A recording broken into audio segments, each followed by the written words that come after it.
직장인이자 생후 14개월 아이를 둔 엄마인 김모 씨.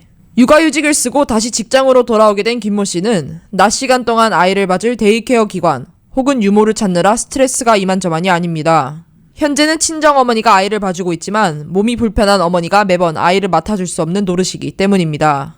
하지만 원베드 한 달 렌트비와 버금가는 너무 비싼 데이케어 비용 때문에 금전적 부담이 큽니다. 어린 두 아이의 엄마인 이모 씨는 얼마 전 직장을 그만뒀습니다. 직장에서 버는 수입으로 어린 자녀 2명의 데이케어 비용을 제하고 나면 오히려 손해라 집에 있으면서 아이 2명을 직접 돌보는 것이 차라리 낫기 때문입니다. UC 버클리 보육 고용연구센터가 지난해 7월 발표한 내용에 따르면 생후 12개월에서 48개월 아이를 가진 가족은 연간 수입의 25%를 데이케어 비용에 지출하는 것으로 나타났습니다. 가령 만 4세 아이를 가준의 데이케어 기관에 풀타임으로 맡길 경우 연간 평균 11,200달러에서 16,500달러가 데이케어 비용으로 사용되는 것입니다. 어린이 건강재단 키즈 데이터 자료에 따르면 한인이 많이 거주하는 LA 카운티와 OC의 데이케어 비용은 연간 평균 15,200달러 상당이며 리버사이드 카운티는 연간 평균 12,900달러 상당인 것으로 집계됐습니다. 사정은 유모를 고용할 때도 마찬가지입니다.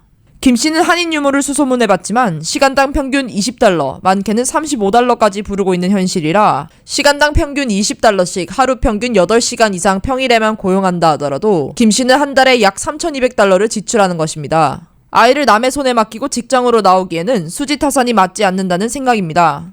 가주 당국은 지난해 저소득층 부모 한정 현금 지원 서비스를 확대하는 법안 SB 321과 정부 보조금이 지급되는 프리스쿨 자리를 저소득층 가정 자녀에게 확대하는 법안 AB 123 등을 통과시키는 등 보육 관련 정책에 힘을 쏟고 있지만 저소득층과 중산층 사이에 낀 중저소층 서민들은 수혜층에서 벗어나 있는 실정입니다.